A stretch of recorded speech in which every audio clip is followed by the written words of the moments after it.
Hello दोस्तों, कैसे हैं आप सब लोग। सिविल सर्विसेज हब पर एक बार फिर से आपका स्वागत है। दोस्तों, आज के इस वीडियो में द हिंदू एडिटोरियल और न्यूज़पेपर एनालिसिस करेंगे हम 22 जुलाई 2022 का। तो आइए बिना देरी के शुरू करते हैं। दोस्तों, वीडियो शुरू करने से पहले एक इम्पोर्टेंट जानकारी आपको देना चाहूँगा। दोस्तों, कल जो सुबह 21 जुलाई का जो वीडियो था न्यूज़पेपर एनालिसिस का, वो न्यूज़पेपर एनालिसिस का वीडियो 9 बजे जो है अपलोड किया गया था। वो कुछ देर के लिए जो वेबसाइट पे रहा, लेकिन उसके बाद में अपने आप से जो किसी वजह से या किसी कारण से मुझे बिल्कुल पता भी नहीं पड़ा और वो डिलीट हो गया। तो इस वजह से वो वीडियो आपको नहीं मिल पाया होगा। अगर आपने उसे देखा होगा या उसके बाद में अगर थोड़े टाइम बाद में मैंने तो रात में देखा जब मुझे पता पड़ा, लेकिन आपने उसके बाद में अपलोड होने के बाद में अगर देखा होगा तो आपको नहीं मिला होगा। तो इस वजह से उस वीडियो को आज जो है वो फिर से अपलोड कर दिया जाएगा और उस वीडियो से संबंधित जो भी जानकारी है वो आपको आप तक पहुंचा दी जाएगी।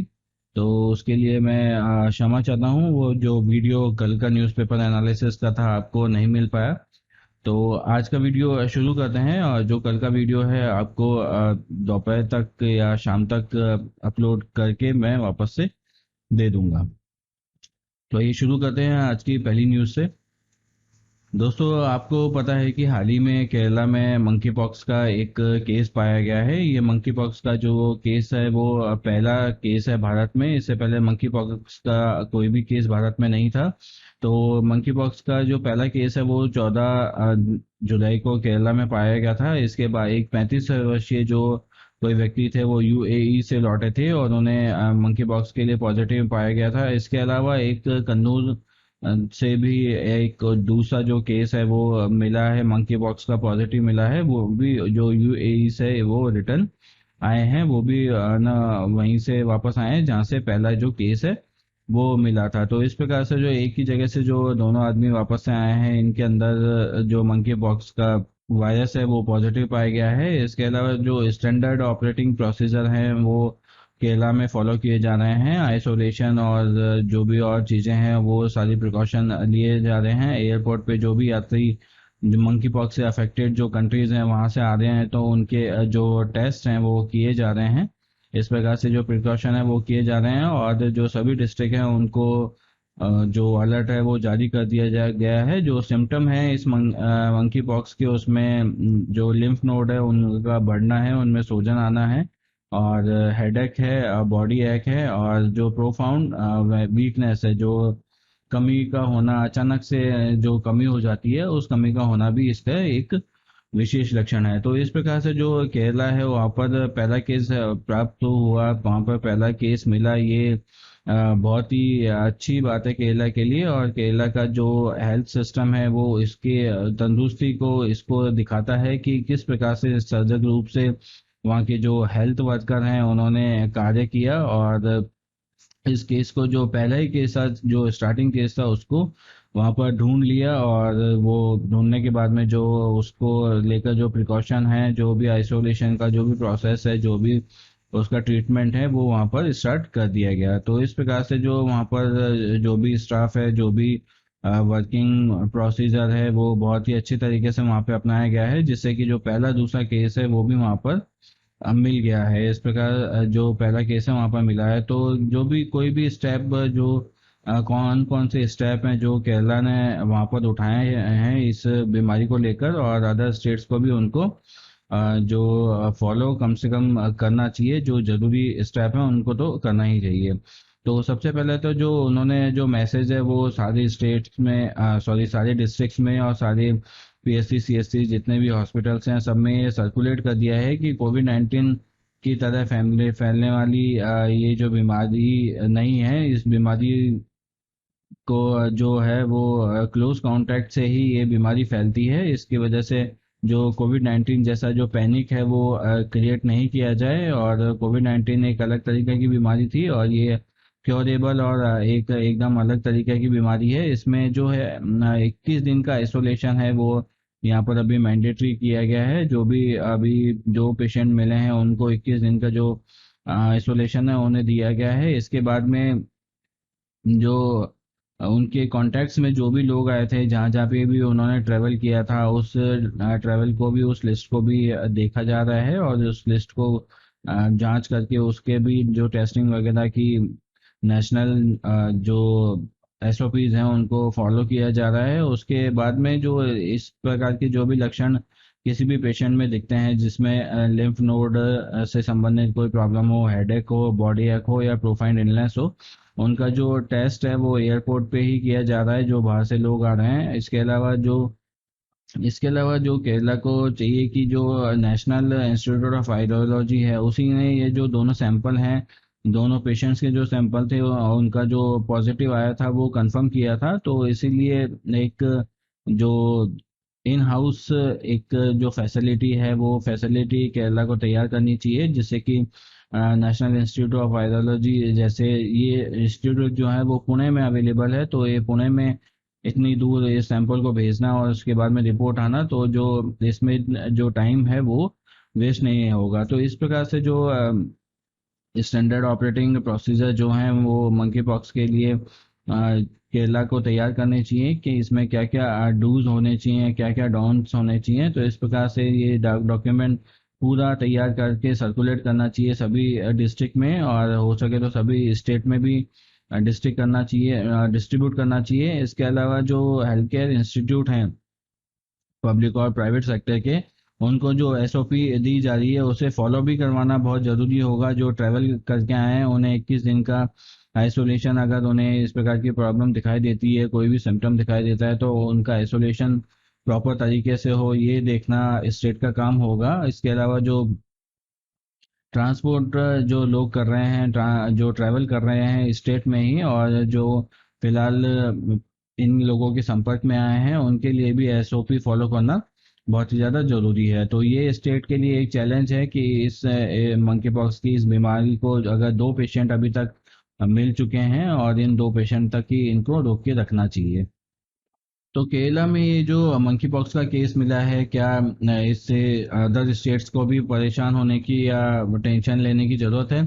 तो अगर एक तरीके से अगर प्रिकॉशनरी लेवल पे अगर कहा जाए, तो ये ज़रूरत अदर स्टेट्स को है, और अदर स्टेट्स को भी चाहिए कि वो इसी प्रकार की जो कम से कम ट्रैवल गाइडलाइन है उसको तो फॉलो करे। और जो यूएई में जैसे ये जो दोनों केस अभी केरला में मिले हैं, वो दोनों केसेस यूएई के ही हैं, तो वहाँ से आने वाले कम से कम जो ट्रैवलर हैं, जो भी लोग वहाँ से आ रहे हैं, उनका तो कम से कम टेस्ट किया जाना चाहिए। और जो मंकी पॉक्स के लिए आइसोलेशन की अगर ज़रूरत पड़ती है, उन्हें किसी व्यक्ति में सिम्टम दिखते हैं, तो उसे तुरंत प्रभाव से ढूंढ कर और आइसोलेशन के लिए ले जाना चाहिए।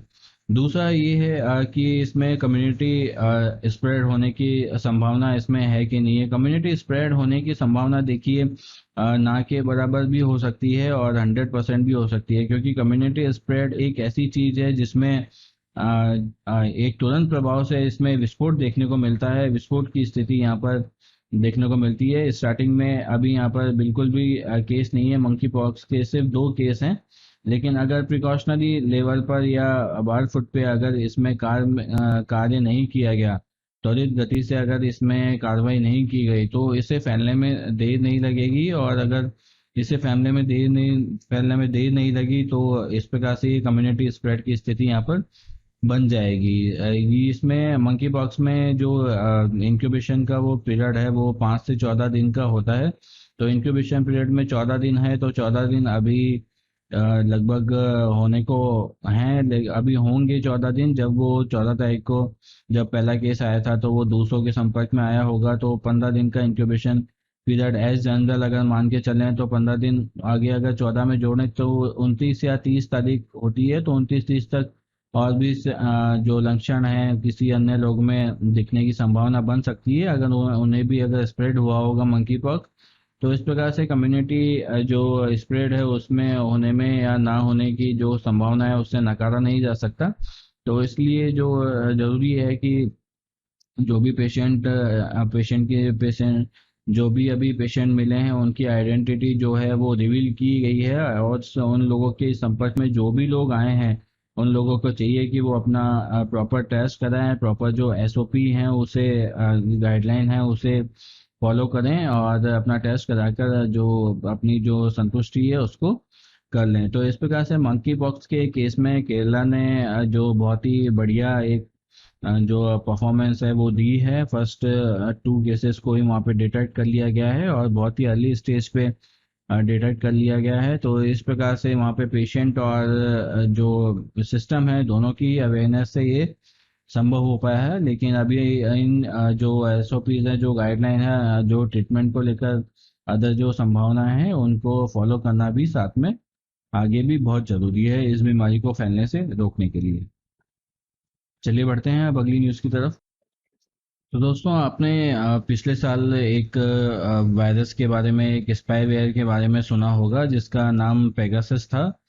इसराइल की एक कंपनी ने इसे बनाया था और इसराइल की इस कंपनी ने आज जो भारत को इसे सेल किया था सर्विलेंस के पर्पज से, इसे भी इसे जो द गार्जियन और द वायर नाम के जो न्यूज़पेपर हैं उन्होंने बताया था। तो इस पेगासस को जो लगभग 1 साल इसमें होने को आया है और जो इसी महीने जो सुप्रीम कोर्ट है, हमारी जो एपेक्स कोर्ट है, उसमें इसकी सुनवाई होने जा रही है। तो पेगासस को लेकर जो भी डिसीजन कमेटी ने लिया है, कमेटी जो भी अपनी रिपोर्ट सौंपेगी उस कमेटी के रिपोर्ट के आधार पर ही इसमें डिसीजन होने वाला है। और पेगासस से रिलेटेड जो भी रिजल्ट निकल के आएगा उस रिजल्ट में हो सकता है कि सरकार के लिए कुछ प्रॉब्लम भी खड़ी हो जाए। तो लास्ट ईयर 27 अक्टूबर को जो एपेक्स कोर्ट में इस केस के लिए संबंधित एक कमेटी है वो बनाई गई थी। उस कमेटी में कई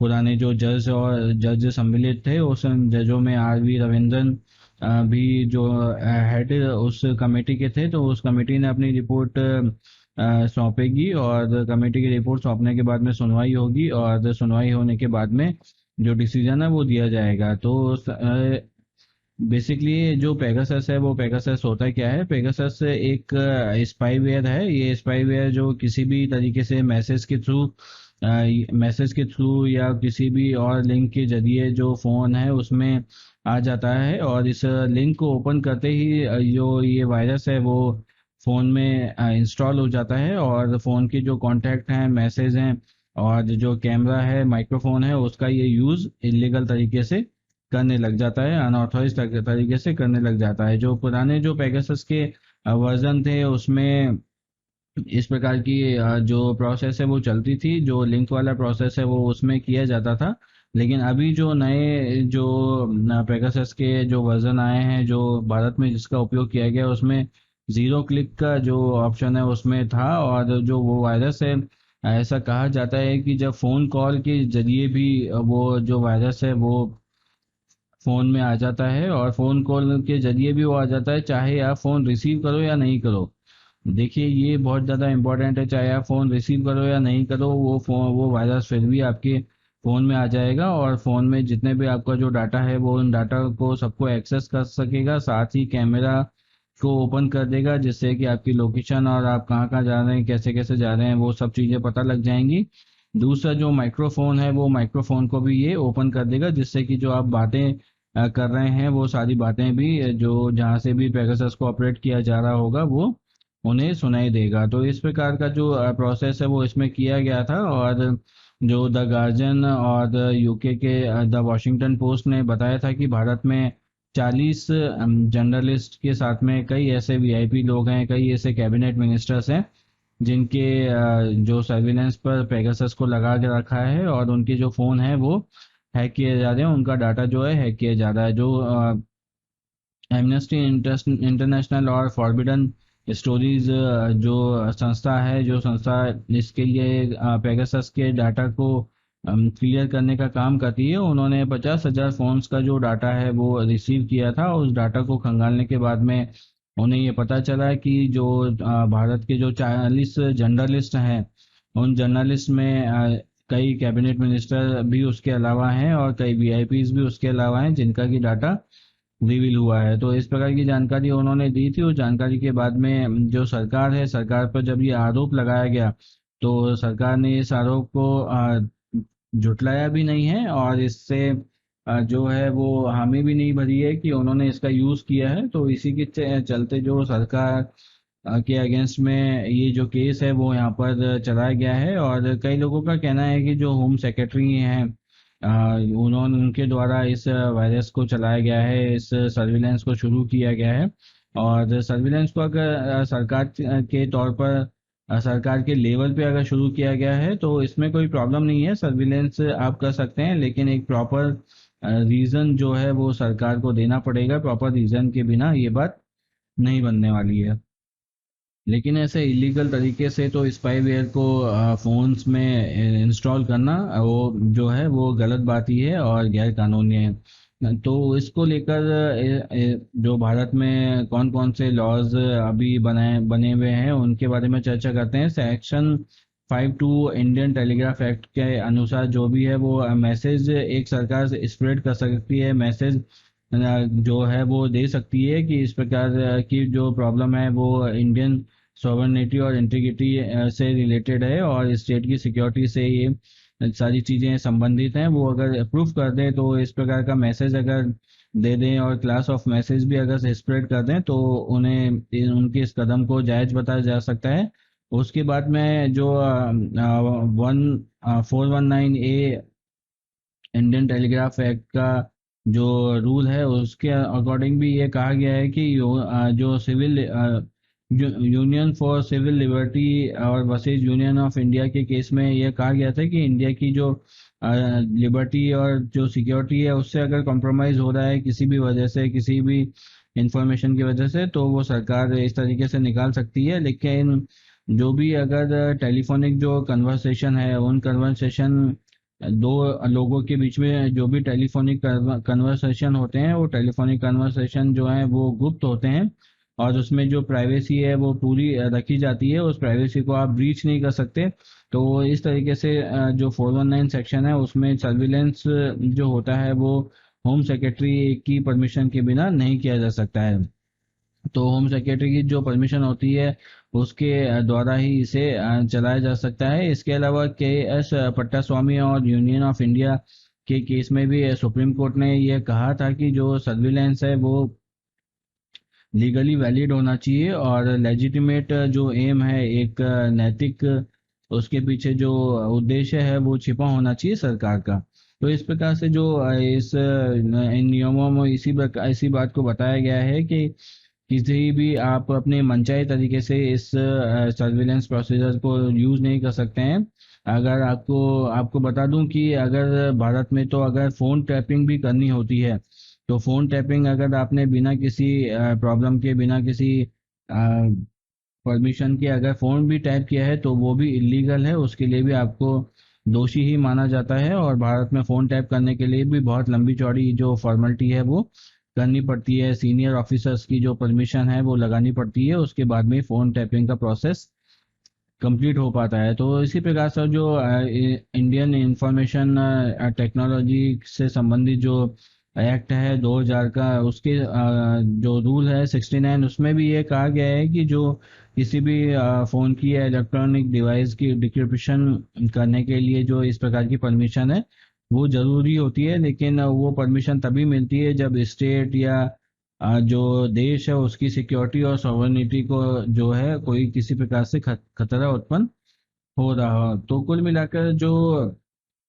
स्पाईवेयर से रिलेटेड जितनी भी बात निकल के आती है उस बात में यही इम्पोर्टेंट है कि जो स्पाईवेयर का यूज़ है वो गलत किया गया है। मनचाहे तरीके से अगर सरकार ने ये किया है तो गलत किया है। और अगर सरकार ये प्रूव कर देती है कि उन्होंने ये जो यूज़ किया है वो सही है और जो डाटा निकल के आता है वो इंडिया की सॉवरेनिटी और सिक्योरिटी से रिलेटेड आता है, अगर उस वो डाटा अगर देश को नहीं मिलता तो देश की जो सिक्योरिटी है वो ब्रीच हो जाती है, कॉम्प्रोमाइज़ हो जाती है, ऐसी स्थिति अगर निकल के आती है और ये जो सरकार है वो ये प्रूव कर देती है तो ऐसी स्थिति में पेगासस का जो यूज़ है वो वैलिड माना जाएगा। तो इसी को लेकर इसमें चर्चा की गई है। पेगासस क्या है बेसिकली उसे आप ध्यान में रखिएगा और कहाँ का ये वायरस है और कौन कौन इसके लिए कार्य करता है वो उन सब चीज़ों को आप ध्यान में रखिएगा। चलिए बढ़ते हैं अगली न्यूज़ की तरफ। दोस्तों इस न्यूज़ में एक जो इंडियन पेंटिंग है तंजावुर की, उसके बारे में चर्चा की गई है। ये जो पेंटिंग है वो काफी समय पहले चोरी हो गई थी सरस्वती महल से। उस पेंटिंग को जो तमिलनाडु की पुलिस है, सीआईडी विंग जो है इसकी आइडियल्स की के ऊपर कार्य करने वाली, उसने वहां से रिकवर कर लिया है। और रिकवर करने के बाद में जो वहां से वापस से उस पेंटिंग को लाने की जो प्रोसेस है वो शुरू कर दी गई है। पी बॉडी एसेक्स म्यूजियम जो मैनेचर्स में स्थित है, उसके वहाँ पर ये जो पेंटिंग है वो मिली है। तो वहाँ से उस पेंटिंग को वापस से रिकवर करने का जो प्रोसेस है वो शुरू कर दिया गया है। असल में जो एक सुभाष कपूर नाम का एक स्मगलर है जो एंटिक्स में डील करता था, उस स्मगलर ने जो ये पेंटिंग है यहाँ से चुरा कर वहाँ पर बेच दी थी। और $35,000 में ये जो पेंटिंग है वो वहाँ पर बेची गई थी।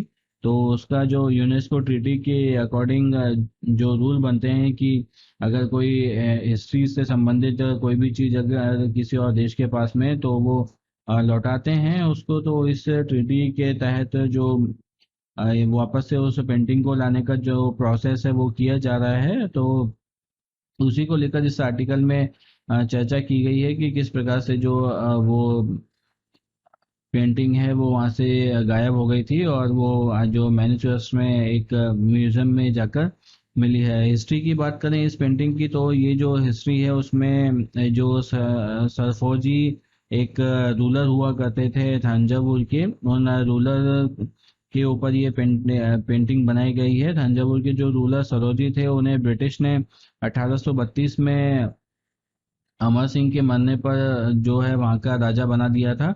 और वहाँ का राजा बनाने के बाद में वो उन्होंने काफी समय तक वहाँ राज किया। इसके बाद में जो उनके बेटे थे शिवाजी, उन शिवाजी का जो वहाँ पर राज है वो शुरू हो गया और 1855 तक उन्होंने वहाँ पर इसी तरीके से राज किया। लेकिन शिवजी के बाद में कोई मेल जो सक्सेसर था वो इनका कोई नहीं था, इनका पुत्र कोई भी नहीं था जो इनके बाद में राज कर सके। तो इसलिए जो तंजावुर की जो रॉयल्टी है वो डॉक्ट्रिन ऑफ लैप्स के द्वारा, जो डलहौजी का डॉक्ट्रिन ऑफ लैप्स था उसके अकॉर्डिंग जो ब्रिटिश सरकार में इसे ब्रिटिश रूल्ड इंडिया में जो है इसे मिला दिया गया।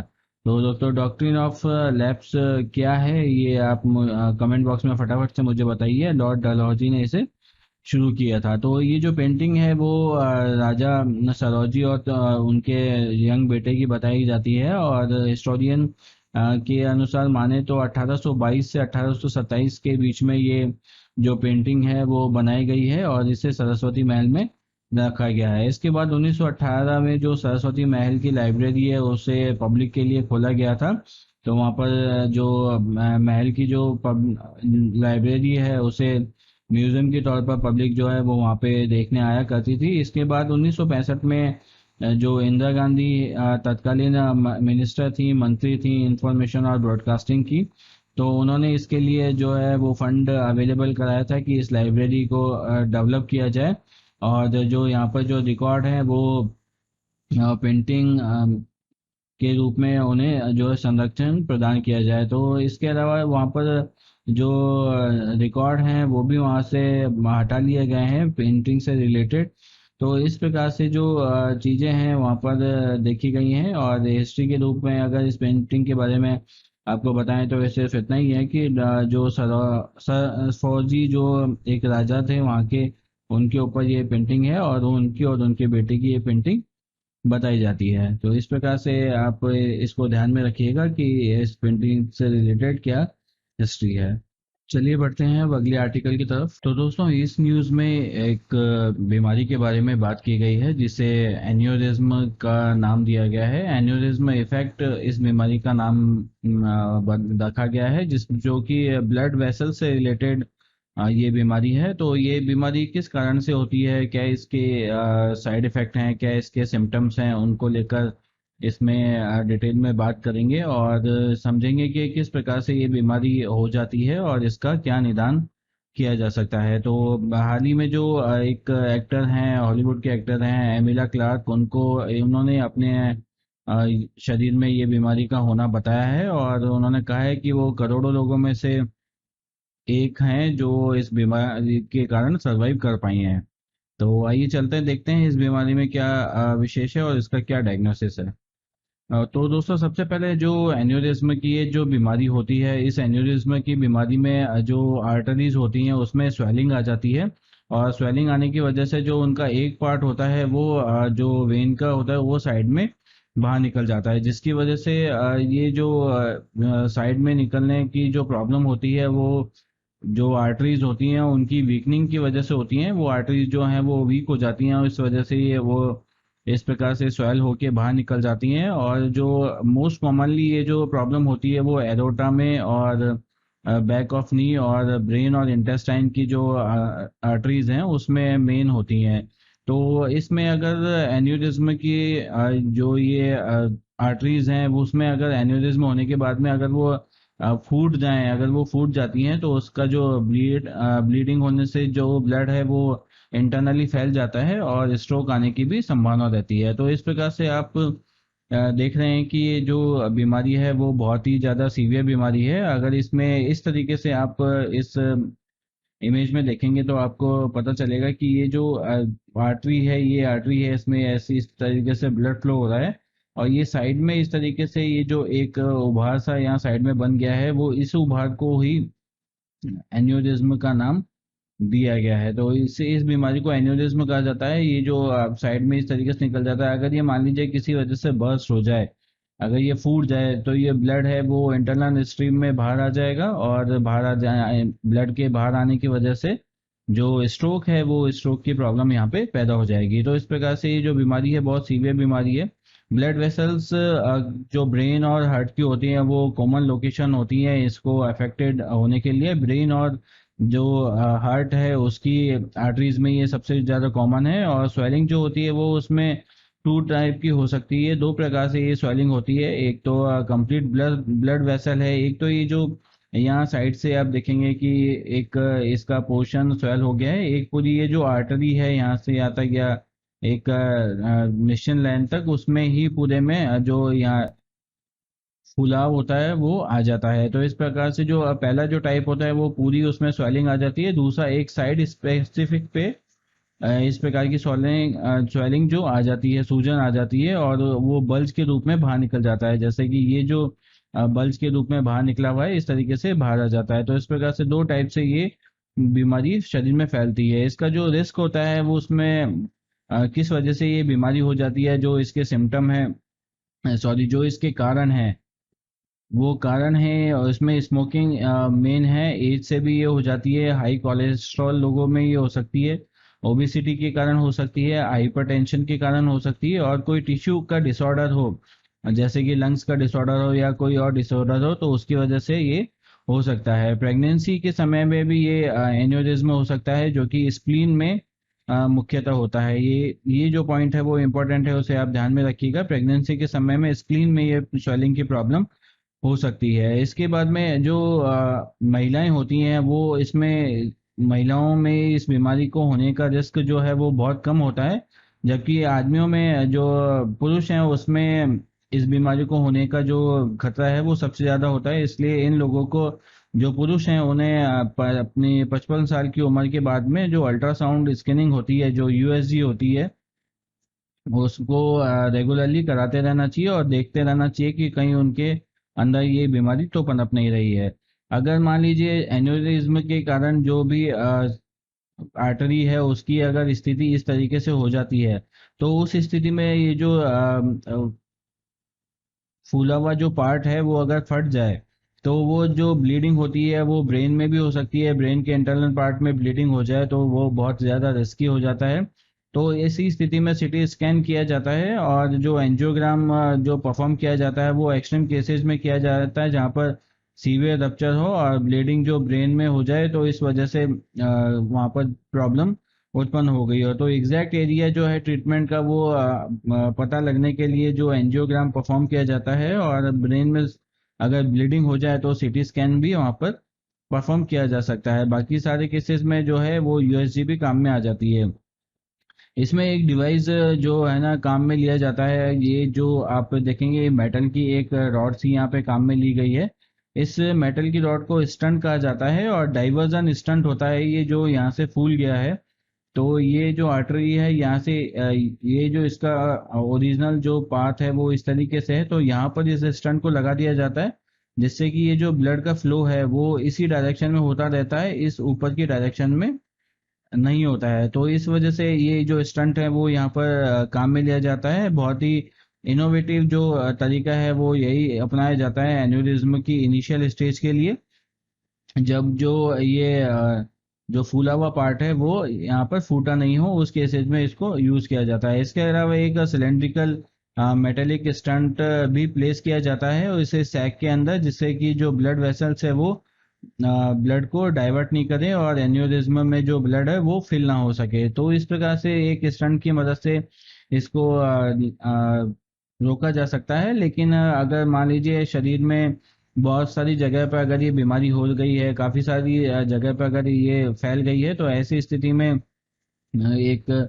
सफल स्टंट लगाने की जो स्थिति है वो कारगर नहीं होती है। बहुत अधिक अगर ये बीमारी फैल जाए, इसमें ये एक्सपेंसिव भी बहुत है ये ट्रीटमेंट, इसलिए जो अच्छे लोग हैं, जो अ, अमीर लोग हैं, वो ही इसको ट्रीटमेंट को ले सकते हैं। तो इस वजह से जो आम आदमी है अगर उसको ये बीमारी हो जाए तो उसका बचना बहुत ही मुश्किल हो जाता है। तो एन्यूरिज्म की ये जो बीमारी है इसमें ध्यान रखिएगा कि किस प्रकार से ये बीमारी होती है और इसके जो कारण है वो जो मेन कारण है वो क्या है। तो एन्यूरिज्म के बारे में जो विशेष बातें थी वो हमने इसमें डिस्कस की हैं। चलिए बढ़ते हैं अब अगली न्यूज़ की तरफ।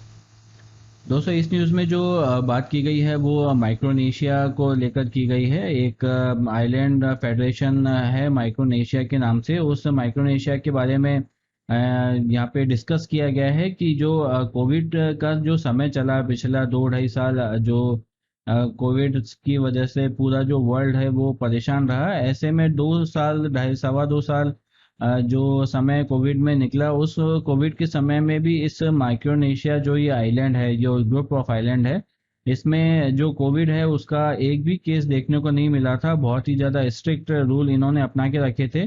किसी को भी फ्लाइट को अलाउ नहीं किया था, किसी को भी बाहर नहीं जाने देते थे, किसी को भी बाहर से अंदर नहीं आने देते थे। तो इस प्रकार की जो स्ट्रिक्ट रूल है इन्होंने यहाँ पे लगा के रखे थे। लेकिन अभी हाल ही में वहाँ पर जो कोविड-19 का एक जो पॉजिटिव केस है वो देखने को मिला है, तो इसके बारे में ही इसमें डिस्कस किया गया है। हम इस आर्टिकल में देखेंगे कि जो माइक्रोनेशिया है इसकी जो स्ट्रेटजिक लोकेशन है वो कहाँ पर है, इकोनॉमिक जोन के हिसाब से जो ये आइलैंड है वो भी काफ़ी इम्पोर्टेंट है। काफ़ी सारे जो इकोनॉमिक सेंसिटिव जोन है वो यहाँ पर अवेलेबल हैं। तो देखते हैं इसके क्या लोकेशन है और इसकी क्या स्थिति है, उसके बारे में समझेंगे, वही हमारे पेपर के पॉइंट ऑफ व्यू से इम्पोर्टेंट है। तो सबसे पहले देखते हैं कि जो ये फेडरेशन ऑफ माइक्रोनेशिया है वो एक स्मॉल आइलैंड है पैसिफिक ओशियन में।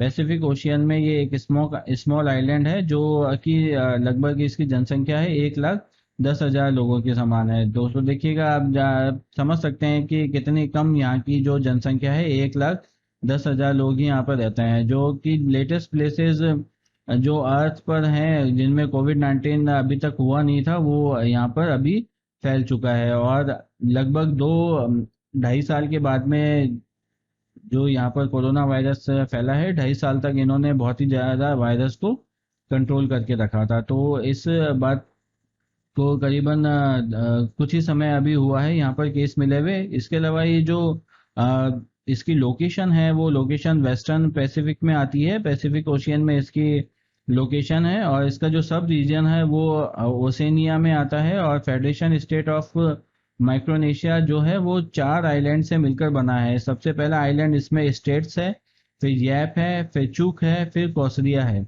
इसके अलावा जो पॉफनई है, वो पॉफनई यहाँ की जो पालिकर है वो यहाँ की कैपिटल है, वो यहाँ पॉफनी में ही अवेलेबल है। तो पॉफनी जो है वो मेन इसका आइलैंड हो गया।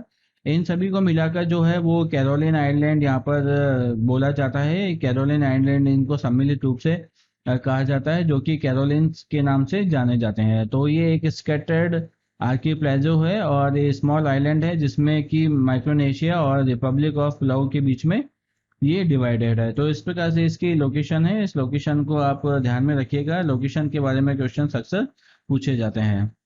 इसके अलावा दोस्तों ये जो फेडरेशन है वो लगभग 607 आइलैंड से मिलकर बना है, और इसका जो टोटल एरिया है वो 702 स्क्वायर किलोमीटर के लगभग है। स्मॉल और स्केचेस आइलैंड के बीच में ये बसा हुआ है, और 14वां जो लार्जेस्ट एक्सक्लूसिव इकोनॉमिक जोन जो है वो इसमें पड़ता है। और एक्सक्लूसिव इकोनॉमिक जोन के जो कंट्रीज हैं वो उसका जो राइट है वो 370 किलोमीटर तक यहाँ पर मिला हुआ है। मतलब कोस्ट में 370 किलोमीटर तक ये जो है वो यहाँ पर अपने जो मरीन से संबंधित जो भी एरिया है, इस एक्सक्लूसिव इकोनॉमिक जोन से संबंधित जो भी कार्य हैं वो ये कर सकते हैं।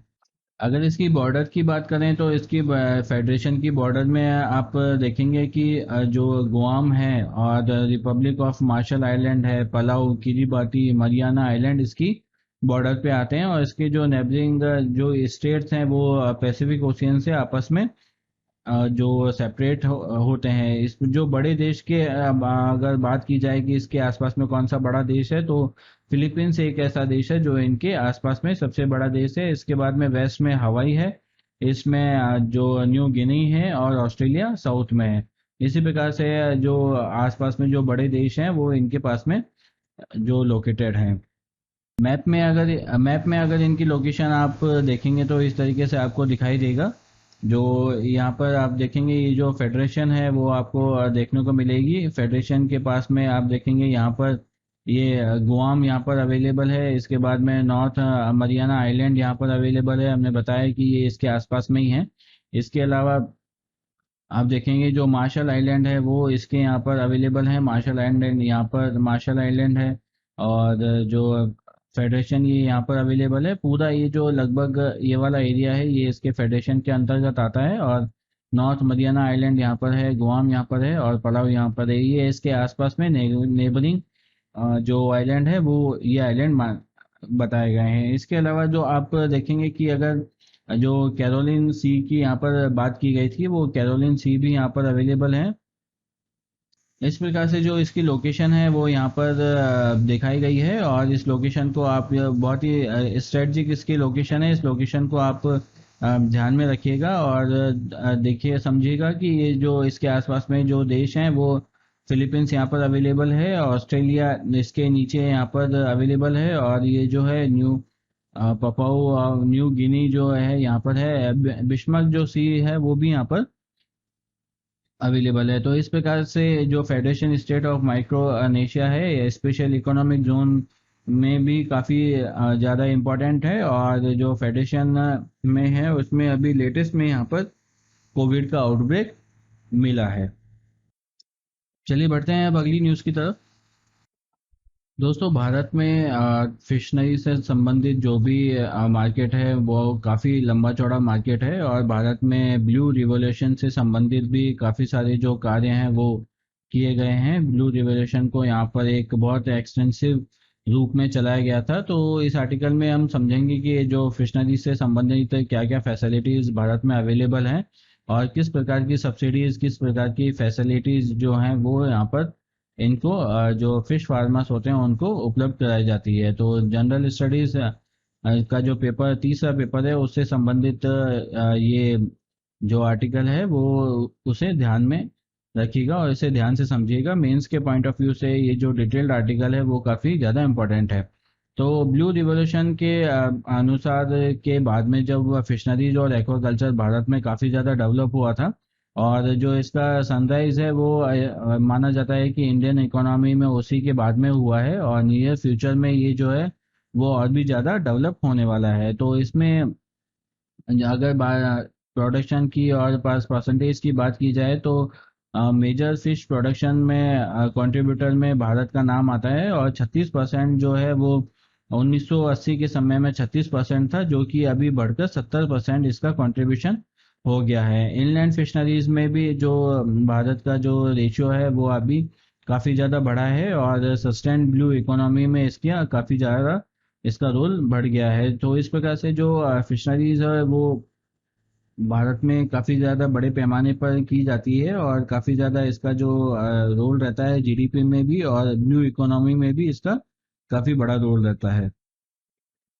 इनलैंड सोर्स और उसकी अपॉर्चुनिटी के बारे में अगर बात करें तो भारत में 1,91,024 किलोमीटर तक का तो रिवर और कैनाल ही है। 1.2 मिलियन हेक्टेयर्स का फ्लड प्लेन है और 2.36 मिलियन हेक्टेयर के पॉन्ड्स हैं।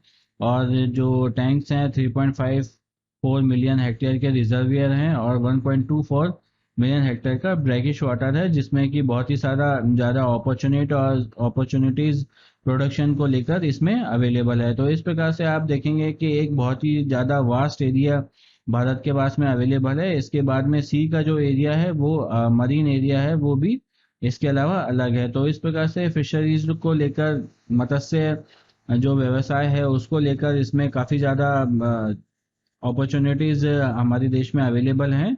सी को लेकर भी, और इनलैंड जो अपॉर्चुनिटीज़ हैं वो भी यहाँ पर काफ़ी सारा यहाँ जो इसको बढ़ोतरी देने में सहयोग करते हैं।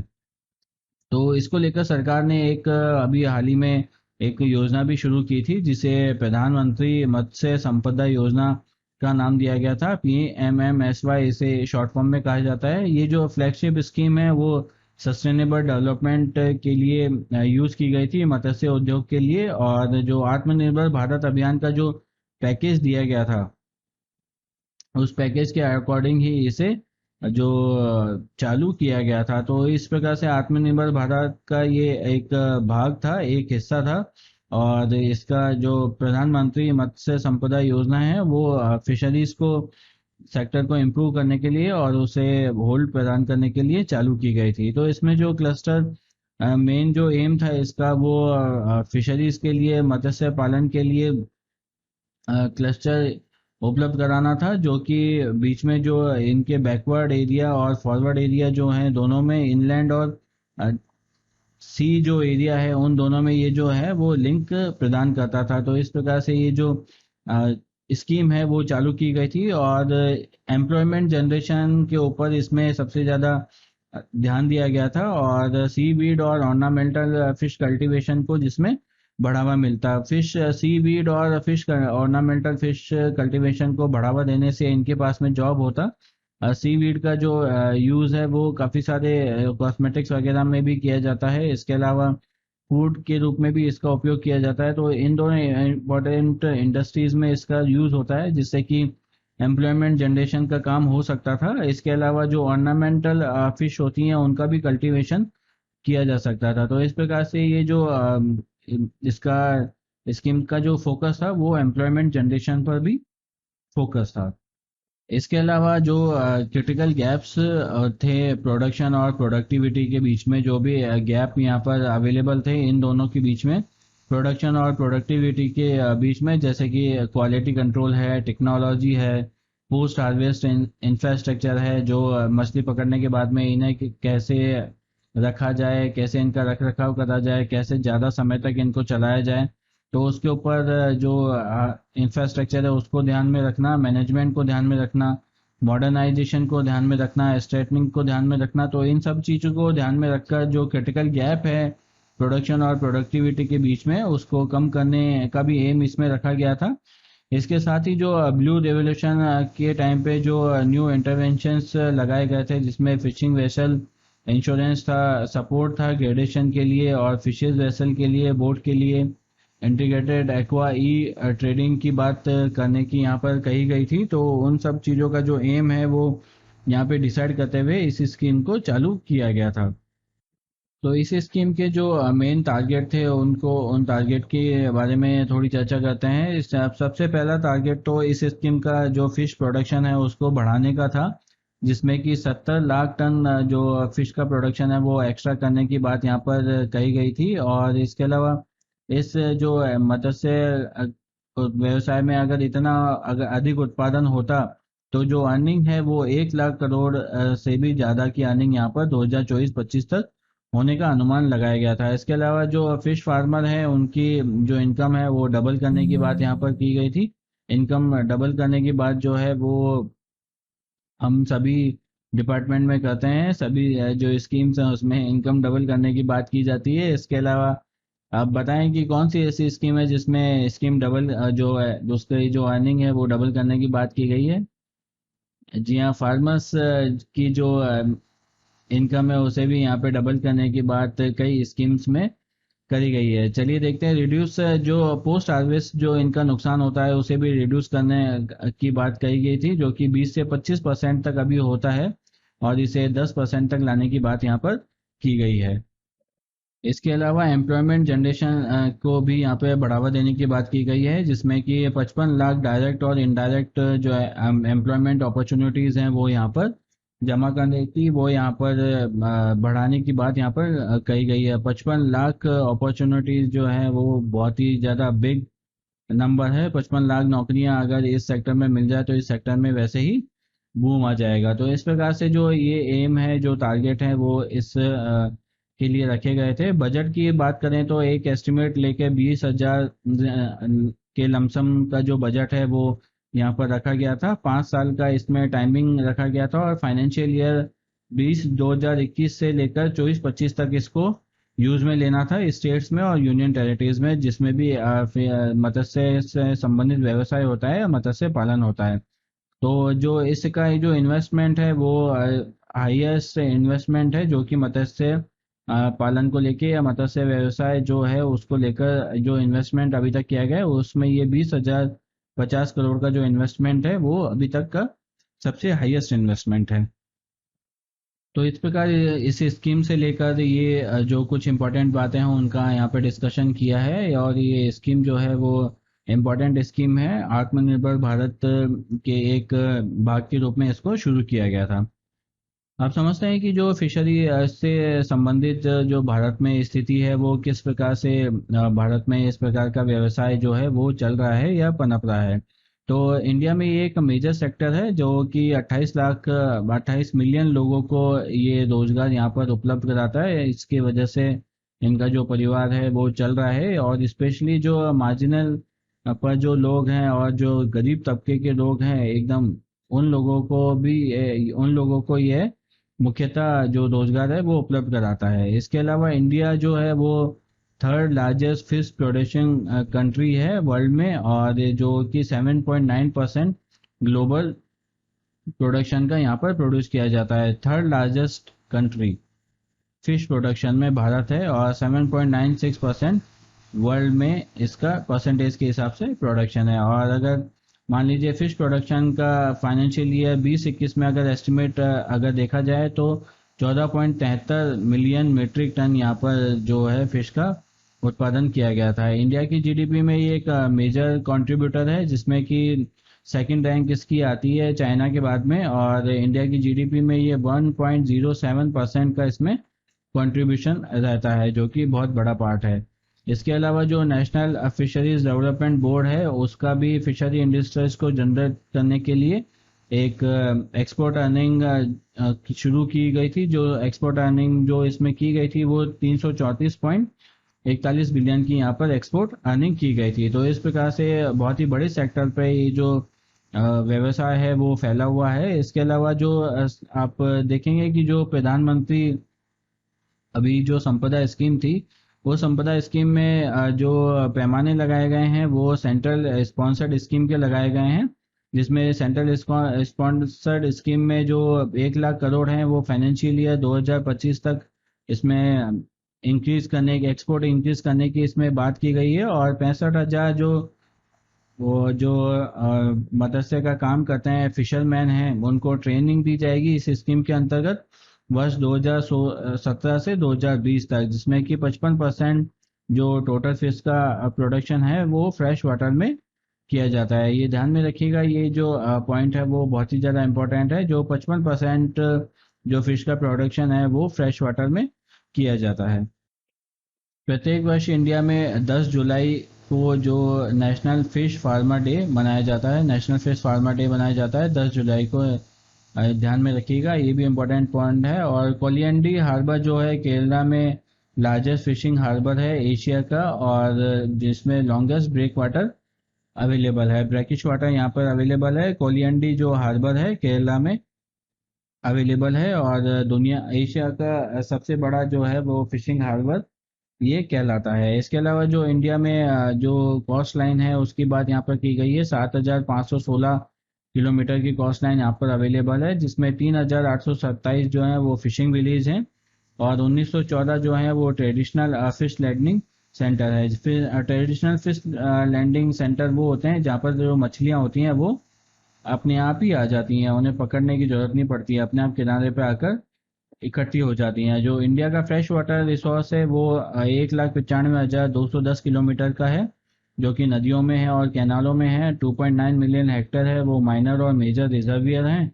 और 2.4 मिलियन हेक्टेयर जो हैं वो पॉन्ड और लेक हैं, और 0.8 million hectare flood plain, wetland और वाटर बॉडीज हैं। तो इस प्रकार से जो इसमें जो डिवाइडेशन है वो किया गया है। तो कुल मिला के जो मत्स्य व्यवसाय से संबंधित भारत में क्या स्थिति है और किस प्रकार से ये व्यवसाय पनप सकता है और आगे इसमें क्या क्या किया जा सकता है, तो उसका डिस्कशन जो है इस आर्टिकल में किया गया है।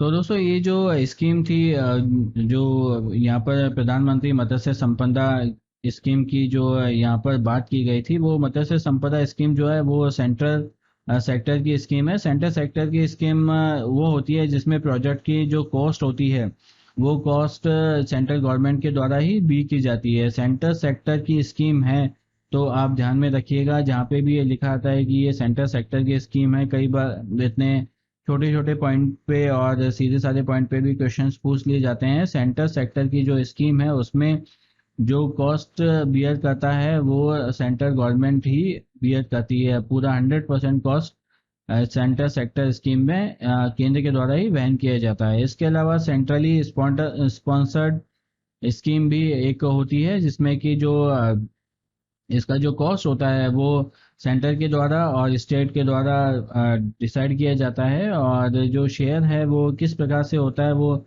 सेंटर तैयार करती है। सेंटर बताती है कि भाई हमारा 30% रहेगा और 70% आपको करना होगा। तो इस प्रकार से जो इसमें सेंट्रली स्पॉन्सर्ड स्कीम जो होती है उसमें डिसीजन लिया जाता है। दूसरा जो सेंट्रली स्पॉन्सर्ड स्कीम होती है उसमें खर्चा होता है वो स्टेट के ऊपर डिसाइड रहता है। तो स्टेट जो एक्स्ट्रा अगर उसमें मान लो कोई और सब्सिडी भी देना चाहे तो एक्स्ट्रा सब्सिडी भी उसमें स्टेट के द्वारा दी जा सकती है। तो इस प्रकार से जो सेंट्रल सेक्टर स्कीम और सेंट्रली स्पॉन्सर्ड स्कीम, दो टाइप की स्कीम लागू करती है। मेनली जो सेंटर के सेक्टर के जो स्कीम्स हैं वो जो सेंट्रल लिस्ट में जो भी टॉपिक होते हैं, आपको पता है एक तो स्टेट लिस्ट होती है हमारे कॉन्स्टिट्यूशन में, एक सेंटर की लिस्ट है और एक कंकरेंट लिस्ट है। तो जो सेंटर की जो लिस्ट होती है उस लिस्ट पे अगर कोई उसके टॉपिक पे अगर कोई स्कीम अगर चालू होती है तो वो स्कीम ज़्यादातर जो होती है वो सेंटर सेक्टर की स्कीम रखी जाती है। तो उसका जो सारा जो कॉस्ट होता है वो बियरिंग जो है वो सेंट्रल गवर्नमेंट करती है। तो इस प्रकार से सेंटर सेक्टर स्कीम और सेंट्रली स्पॉन्सर्ड स्कीम के बारे में कुछ इंपॉर्टेंट ये बातें हैं। और फिशरी से संबंधित जो कंप्लीट डिस्कशन है हमें यहाँ पर किया है, चाहे मेंस में कोई क्वेश्चन आए तो भी आप कर पाएंगे, प्री में कोई क्वेश्चन आए तो भी आप उसे आसानी से कर पाएंगे। चलिए बढ़ते हैं अब अगले आर्टिकल की तरफ। दोस्तों इस आर्टिकल में जो हम बात करेंगे वो टैक्स से रिलेटेड कुछ यहाँ पर डिस्कशन रहेगा। हाल ही में आपको ध्यान में होगा कि कुछ समय पहले केंद्र सरकार ने जो पेट्रोल, डीजल और जो एयर ट्रैफिक का जो फ्यूल होता है, एयर ट्रैफिक के फ्यूल पर, इन तीनों चीज पर जो टरबाइन फ्यूल होता है, एविएशन फ्यूल जिसे कहा जाता है, वो तीनों फ्यूल के एक्सपोर्ट पर जो है वो एक्स्ट्रा ड्यूटी लगाई थी। तो उस एक्सपोर्ट की ड्यूटी, जो एक्सपोर्ट को हम भारत में जो अभी थोड़े समय पहले जो क्राइसिस चला था पेट्रोल और डीजल को लेकर, उस क्राइसिस को कम करने के लिए सरकार ने ये जो टैक्स है वो टैक्स का इम्प्लीमेंटेशन किया था। और उसी टैक्स को लेकर यहाँ पर बात की गई है। सरकार ने जो वो टैक्स और वो जो सेस लगाए थे उन सेस को वापस ले लिया है, और जो लेवीज हैं और डीजल पे और एविएशन टरबाइन फ्यूल पर, इन दोनों पर जो भी लेवीज लगाई थी उन लेवीज को भी रिमूव कर दिया है। तो इस प्रकार से जो सेस जो एक्सपोर्ट पर लगाए गए थे वो अब यहाँ पर नहीं लगाए जाएंगे। उससे क्या क्या चेंजेस होंगे और किस प्रकार से ये टैक्स की परिभाषित किया जाता है उसको इस आर्टिकल में डिस्कस करेंगे।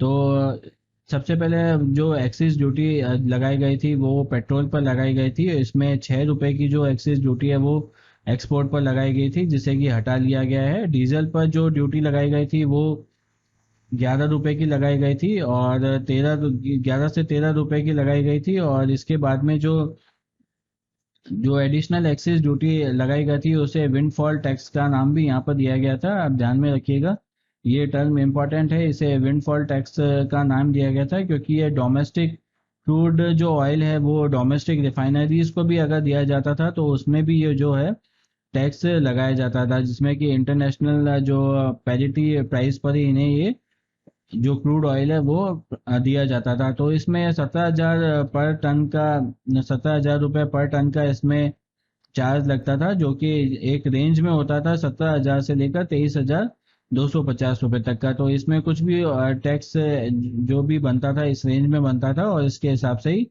हो सकता था। एविएशन टर्बाइन फ्यूल पर इन्होंने जो टैक्स लगाया था वो 2 रुपए से 4 रुपए तक का इसने यहाँ पर टैक्स जो है लगाया गया था। तो ये जो कंप्लीट टैक्स हैं जो पेट्रोल डीजल और इन तीनों चीज़ों पर लगाए गए हैं, उन्हें जो सरकार ने अभी हाल ही में रिमूव कर दिया है। और जो एक्स्ट्रा ड्यूटी है जिसे ये विंडफॉल टैक्स का यहाँ पर नाम दिया गया है, ये टैक्स अब नहीं लिया जाएगा। इसके साथ में ही जो गवर्नमेंट है उसने पेट्रोल डीजल और एटीएफ की जो ड्यूटी है उन्हें एग्जाम्प्ट किया है, जो रिफाइनरीज को जो देते हैं। और वो रिफाइनरीज अगर स्पेशल इकोनॉमिक जोन में अगर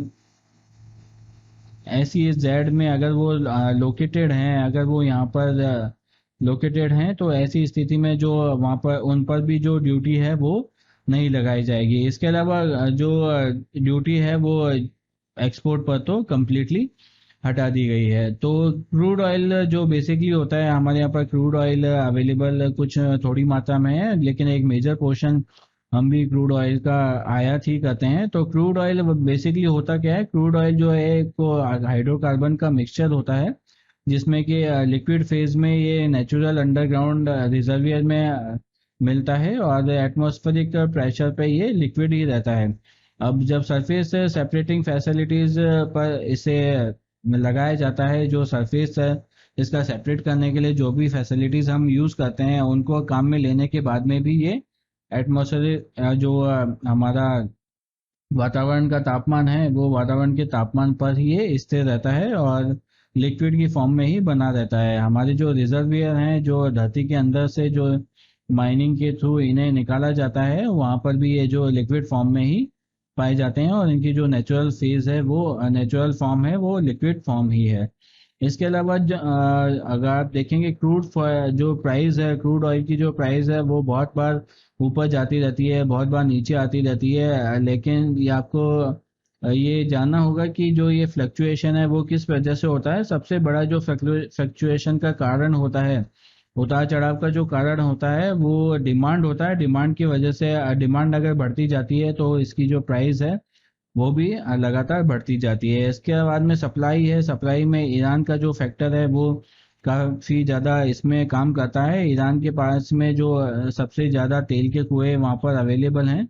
इसी वजह से अगर कोई वो क्रूड ऑयल को लेकर कोई डिसीजन लेता है कि हम सप्लाई नहीं करेंगे या सप्लाई बंद कर देंगे, तो उस हिसाब से जो ये रेट हैं वो ऊपर नीचे होती रहती हैं। इसके बाद में जो इन्वेंट्रीज हैं उसमें लेकर जो ऊंचा उतार चढ़ाव आता रहता है सप्लाई को लेकर, उसमें भी क्रूड ऑयल का प्राइस है वो फ्लक्चुएट होता है। इसके अलावा कैपिटल जो एक्सपेंडिचर है उसमें भी लेकर इसमें संशय रहता है कि किस प्रकार से ये होगा। जियो पॉलिटिकल जो रिस्क है, जैसे कि ईरान और जो अरब देशों अरब जो देश हैं उसमें लड़ाई झगड़ा और ये सब ईरान इसराइल इनके बीच में चलता रहता है। तो इसी वजह से जो है वो जियो पॉलिटिकल रिस्क भी इसमें बना रहता है। तो इसी वजह से जो प्राइस हैं वो चेंज होती रहती हैं, उन पर असर पड़ता रहता है। इसके अलावा ये जो इकोनॉमिक ग्रोथ है, इकोनॉमिक ग्रोथ के अनुसार भी जो इसमें जो चेंजेस हैं वो होते रहते हैं। इकोनॉमिक ग्रोथ से मतलब है कि मान लीजिए ये कोई एक नंबर का यहाँ पर देश है। इस देश में सबसे पहले जो गाड़ियाँ थी वो 1 लाख गाड़ियाँ थी। इसके बाद में आप अगर देखेंगे कुछ समय बाद में 5 साल के बाद में यहाँ पर जो गाड़ियाँ हैं वो 3 लाख हो जाती हैं। तो अब जो यहाँ पर जो फ्यूल का कंजम्पशन था वो मान लीजिए 1 गुना था, तो अब यहाँ पर वो 3 गुना हो गया है। तो इस प्रकार से जो फ्यूल का कंजम्पशन है वो भी बढ़ता रहता है, इसीलिए जो डिमांड है उस पर ये सबसे ज़्यादा निर्भर करता है।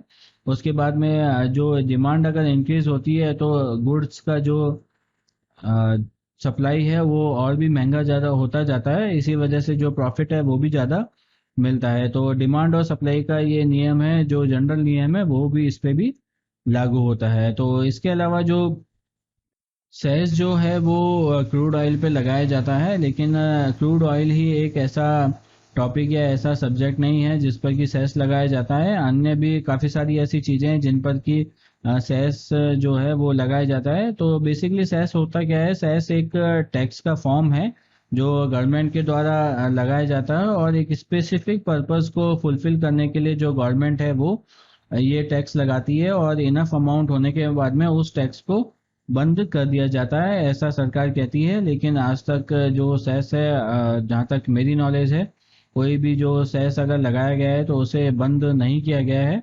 और जो यूजुअल टैक्स और ड्यूटीज होती हैं वो एक्साइज ड्यूटी और पर्सनल इनकम टैक्स के हिसाब से होती हैं, जो कि अलग अलग टैक्स टैक्स हैं। और सेस जो है वो एडिशनल टैक्स के ऊपर जो टैक्स है वो लगाया जाता है, जैसे कि जनरल भाषा में टैक्स ऑन टैक्स भी कहा जाता है।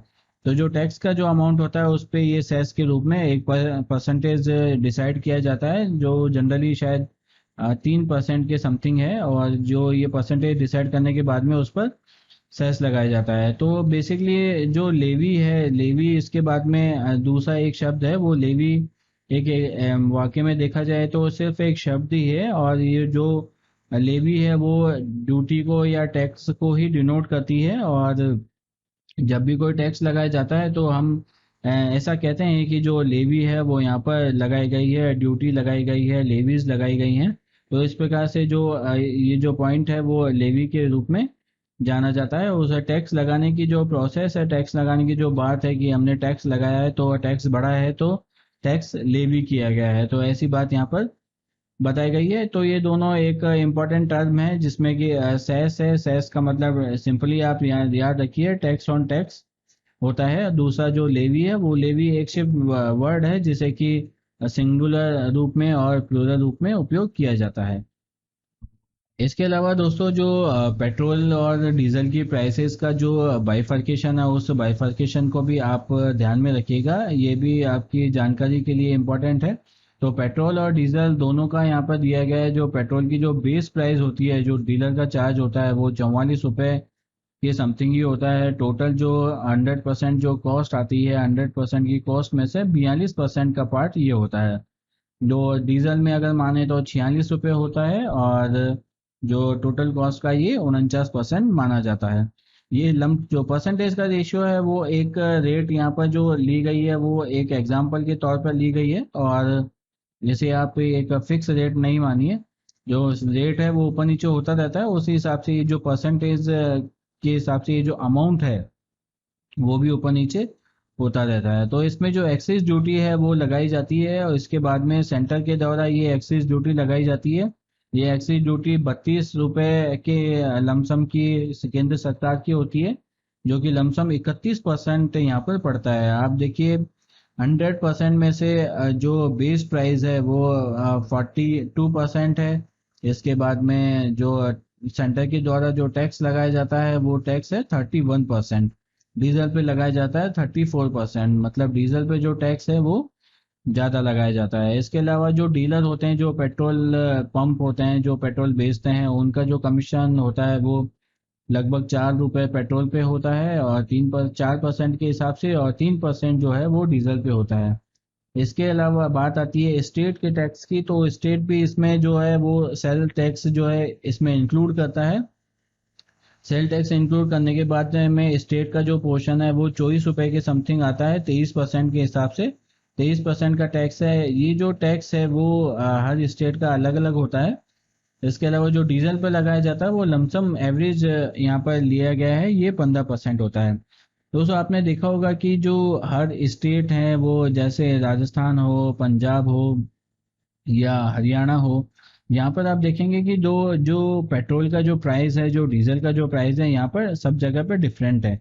वो डिफरेंट किस वजह से है? पूरे देश में पैन इंडिया में जो एक्साइज ड्यूटी लगाई जाती है, वो एक्साइज ड्यूटी एकदम फिक्स होती है।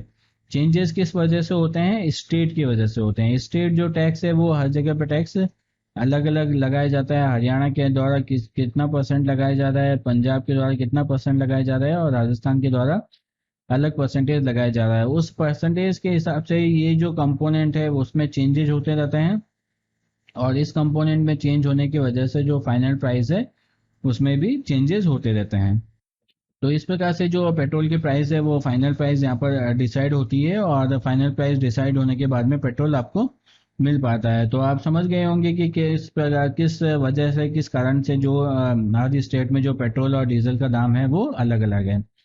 तो सेस जो होता है वो बेसिकली लगाया जाता है टैक्स के ऊपर, टैक्स के रूप में। तो ये जो सेस है वो कई प्रकार का होता है, जिसमें सबसे पहले एजुकेशन टैक्स सेस आता है। एजुकेशन पर सेस देना होता है। एजुकेशन से रिलेटेड जितने भी पर्पस हैं उनको फुलफिल करने के लिए जो टैक्स है वो लगाया जाता है। इसके बाद में स्वच्छ भारत सेस है। ये स्वच्छ भारत सेस भी स्वच्छ भारत जो अभियान है उसे चलाने के लिए या जो फंड चाहिए होता है वो इससे कवरा जाता है। इसके अलावा कृषि कल्याण सेस होता है। फार्मर्स के ऊपर जो स्कीम्स चलाती हैं, जो उनको लोन वेवर दिया जाता है या और भी चीज़ें हैं, वो जो वेवर दिया जाता है वो कृषि कल्याण सेस से कलेक्ट किया जाता है। इसके बाद में इंफ्रास्ट्रक्चर का सेस होता है।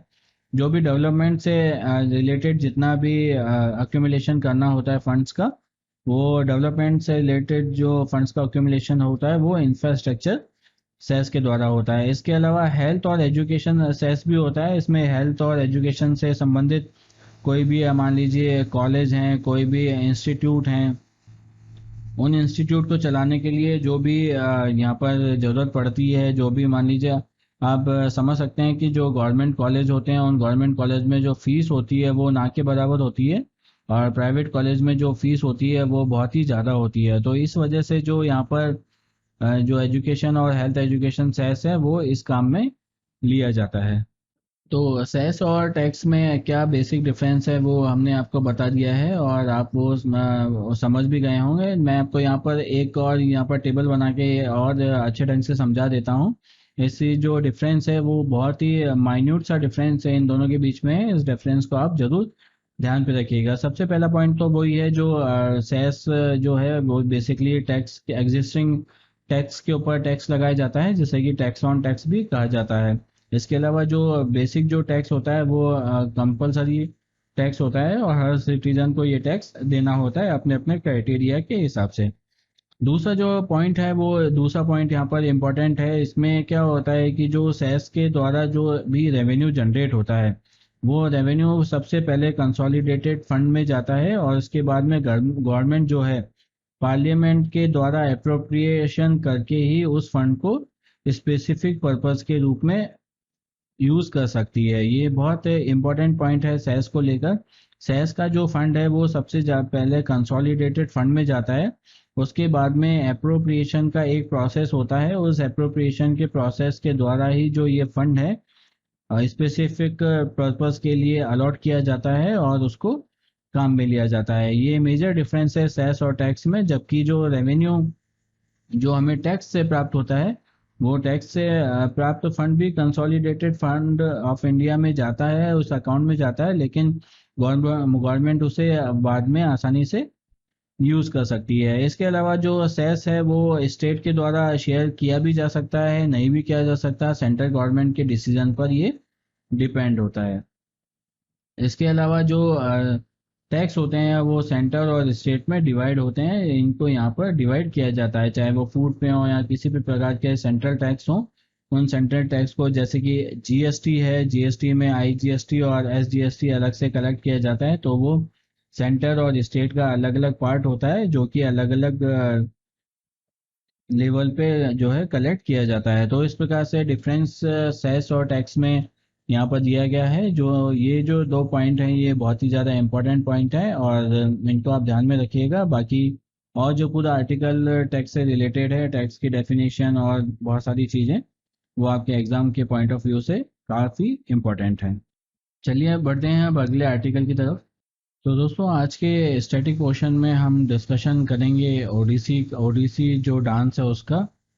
आपको ध्यान है कि हम हमारे स्टैटिक पोर्शन में आर्ट एंड कल्चर से रिलेटेड जो है वो डिस्कशन कर रहे हैं और डांस का डिस्कशन कर रहे हैं। तो आज हम डिस्कशन करेंगे ओडिसी डांस का। तो दोस्तों उदयगिरी और खंडागिरी जो केव्स हैं उसमें ओडिसी डांस का सबसे पहले जो एग्जाम्पल है वो यहाँ पर मिला था ओडिसी डांस का। और ये डांस जो है वो इसका जो मेन नाम है वो ओरडा नृत्य से लिया गया है, जो कि नाट्य शास्त्र में इसका उल्लेख किया गया है। नाट्य शास्त्र में जो ओडिशा जो डांस है उसका उल्लेख किया गया है ओड्रा नृत्य के रूप में। और जो महारीज के द्वारा इसे जो परफॉर्म है वो पहले किया जाता था, और जो जैन किंग खेरवला थे उनके द्वारा इसे पेट्रोनाइज किया गया था, संरक्षण प्रदान किया गया था और आगे बढ़ाया गया था। तो इस प्रकार से जो ओडिशा नृत्य है वो जो नाट्य शास्त्र में इसका उल्लेख मिलता है। यो वैष्णवीज जैसे जैसे जब हमारे इनके समाज में बढ़ता रहा तब वो महरी जो सिस्टम है वो वहाँ पर ख़त्म हो गया, और महरीज की बजाय जो यंग बॉयज थे उन्होंने जो फीमेल की ड्रेस पहनकर इस आर्ट को करना शुरू कर दिया, जिन्हें गोटीपुस का दर्जा दिया जाता था, इस नाम से उन्हें पुकारा जाता था। और जो नर्तला थी वो नर्तला जो है वो रॉयल कोर्ट में जब डांस करते थे तो उन्हें इस नाम से पुकारा जाता था। तो इस प्रकार से गोटीपुस और नर्तला दो प्रकार के जो यहाँ पर जो नाम है इनको दिए गए थे। ये जो डांस है वो भरतनाट्यम के ही सिमिलर डांस है, जिसमें कि डिफरेंट मुद्रा और पोस्चर का इसमें उपयोग किया जाता है। इसमें सबसे पहला एक पोस्चर होता है जिसमें त्रिभंगा पोस्चर इसमें कहा जाता है, जिसमें कि थ्री बैंडेड जो फॉर्म होते हैं बॉडी का उसमें इसका उपयोग किया जाता है। इसके अलावा चौक पोस्चर होता है जिसमें कि जो हैंड होते हैं वो स्प्रेड किए जाते हैं, और इसमें मस्कुलरिटी को यहाँ पर डिफाइन किया जाता है, जैसा कि इस पोज में दिखाया गया है। ये जो पोज है वो चौक पोज है। तो इस प्रकार से जो ये हाथ यहाँ पर इन्होंने फैलाए हुए हैं, तो इस प्रकार से ये हाथ यहाँ पर फैलाए जाते हैं और ये मस्कुलरिटी को जो यहाँ पर डिनोट करता है। इसके अलावा जो तीसरा जो डांस होता है उसमें लोअर जो बॉडी होती है वो नीचे की जो बॉडी होती है वो स्टैटिक रहती है, सिर्फ जो टो होता है टॉर्सो होता है वो टॉर्सो का ही इसमें यहाँ पर जो मूवमेंट है वो बेस देखने को मिलता है। तो इस प्रकार से ये जो डांस है उसकी ये विशेषता है। इस डांस को जो इसमें जो जियोमेट्रिकल शेप से जो इसमें बनाई जाती है, जैसे कि ये एक शेप है, इस प्रकार की जो शेप बनाई जाती है बॉडी का जो पैटर्न बनाया जाता है, उसी वजह से इसमें जो मोबाइल स्कल्पचर का भी इसे नाम दिया गया है। डिफरेंट पोजेज जो हैं वो जियोमेट्रिकल शेप्स होती हैं एक बेसिक एंगल पे, और इसी तरीके से इनको पोज किया जाता है। तो बेसिक एंगल पे इनको पोज करने की वजह से जो इन्हें एक नाम दिया गया है जो मोबाइल स्कल्पचर नाम है, मोबाइल स्कल्पचर इसे पुकारा जाता है। इसके अलावा बेसिक एलिमेंट्स की अगर बात करें इस डांस के, तो बेसिक एलिमेंट्स जो हैं जो आप देखेंगे ये एक दूसरा पोज है। इस पोज में भी आप देखेंगे एक डिफरेंट एंगल पे जो तीन उंगलियां हैं इनका उपयोग किया गया है, त्रिभंगा के रूप में इसे यहाँ पर किया गया है। तो इस प्रकार से ये एक डिफरेंट पोज भी इसमें है। तो ओडिसी डांस के जो बेसिक एलिमेंट्स की अगर बात करें तो यहाँ पर मंगलाचरण होता है, जिसमें कि बिगिनिंग में एक जो फ्लावर होता है वो मदर अर्थ को इसमें भेंट किया जाता है। मंगलाचरण का मतलब होता है मदर जो अर्थ है उसको एक फ्लावर है वो भेंट करना है। इसके बाद में जो बटू नृत्य होता है वो बटू नृत्य यहाँ पर किया जाता है, जिसमें कि त्रिभंगा और चौक पोस्टर दोनों को इसमें यहाँ पर उपयोग किया जाता है। जब ऐसा डांस किया जाए जिसमें त्रिभंगा और चौक पोस्टर है उन दोनों को यूज किया जाए तो उसे बाटू नृत्य कहा जाता है। इसके अलावा जो पल्लवी है वो पल्लवी फेशियल एक्सप्रेशन को यूज करने के लिए इस डांस का यूज किया जाता है, और जो इसमें पल्लवी जो फॉर्म है उस फॉर्म में जो है सॉन्ग है वो भी गाया जाता है। इसके अलावा थारीजम है उसमें जो प्योर डांस है वो परफॉर्म किया जाता है, जिसमें कि कंक्लूजन भी निकलता है जो कि फाइनल डेस्टिनेशन तक जाता है किसी भी स्टोरी के। तो इसमें ऐसा जो डांस किया जाता है उसे थरीजुम कहा जाता है। इसके अलावा जब भी कंक्लूडिंग होती है, जब भी जो नाटक होता है या ये जो ड्रामा होता है या डांस का फॉर्म जब शुरू किया जाता है, तो इसके अंत में जो मोक्ष होता है, उस मोक्ष को यहाँ पर सिग्निफाई किया जाता है। मोक्ष मोक्ष मिल गया है ऐसा यहाँ पर बताया जाता है। इसके अलावा कंक्लूड करने के लिए जो त्रिखंडा मजूरा है, इसका भी उपयोग किया जाता है। इसमें जो नाटक होता है, जो डांस होता है, उसके समाप्त होने के बाद में जो परफॉर्म करने वाला होता है, वो गॉड, ऑडियंस और स्टेज तीनों से जो है वो विदा यहाँ पर लेता है। तो इस प्रकार से जो त्रिखंडा मजूरा है उसे इसमें परफॉर्म किया जाता है। इंस्ट्रूमेंट जो इसमें यूज किए जाते हैं वो मंजीरे यूज किए जाते हैं, जिसे सिम्बॉल्स कहा जाता है। और पखावज जो ड्रम होते हैं उनका यूज किया जाता है, सितार का यूज किया जाता है और फ्लूट का भी इसमें यूज किया जाता है। जो मंजीरे हैं इनका यहाँ पर आप ध्यान में रखें, इनका इसमें डांस में जब म्यूजिक का अगर देना होता है तो इसमें मंजीरों का उपयोग किया जाता है। तो इस प्रकार से ओडिसी डांस के संबंध में कुछ इम्पोर्टेंट बातें थी, इनको आप ध्यान में रखिएगा। जो कंप्लीट डांस से संबंधित जितने भी इम्पोर्टेंट पॉइंट हैं उनको हमने यहाँ पे आज डिस्कस किया है। तो दोस्तों आज के न्यूज़पेपर एनालिसिस में सिर्फ इतना ही है। आप आशा है आपको ये वीडियो पसंद आया होगा। अगर आपको ये वीडियो पसंद आया है तो इसे लाइक कीजिएगा, साथ ही इस वीडियो को ज़्यादा से ज़्यादा शेयर कीजिए। और अगर अब तक आपने चैनल को सब्सक्राइब नहीं किया है तो चैनल को सब्सक्राइब भी कर दीजिए, ताकि जो नई वीडियोस हैं उनकी नोटिफिकेशन आपको तुरंत मिल जाए। अगर आप मुझसे फेसबुक, ट्विटर और इंस्टाग्राम पे जुड़ना चाहते हैं तो यहाँ पर भी मेरे साथ जुड़ सकते हैं। साथ ही जो लेक्चर की पीडीएफ है, वो पीडीएफ आप हमारे टेलीग्राम के चैनल से भी डाउनलोड कर सकते हैं। टेलीग्राम चैनल का जो लिंक है वो इसमें दिया गया है। इस लिंक से आप चैनल को सब्सक्राइब करें तथा उसके बाद में जो पीडीएफ है उसे नोट्स के रूप में डाउनलोड कर लें और बार बार उसका लिमिटेड पीरियड के बाद में रिवीजन करते रहें। तो दोस्तों आज के लिए बस इतना ही। फिर मुलाकात होगी आपसे एक नए वीडियो में। तब तक के लिए अपना और अपनों का ख्याल रखिए। जय Hind and thanks for watching.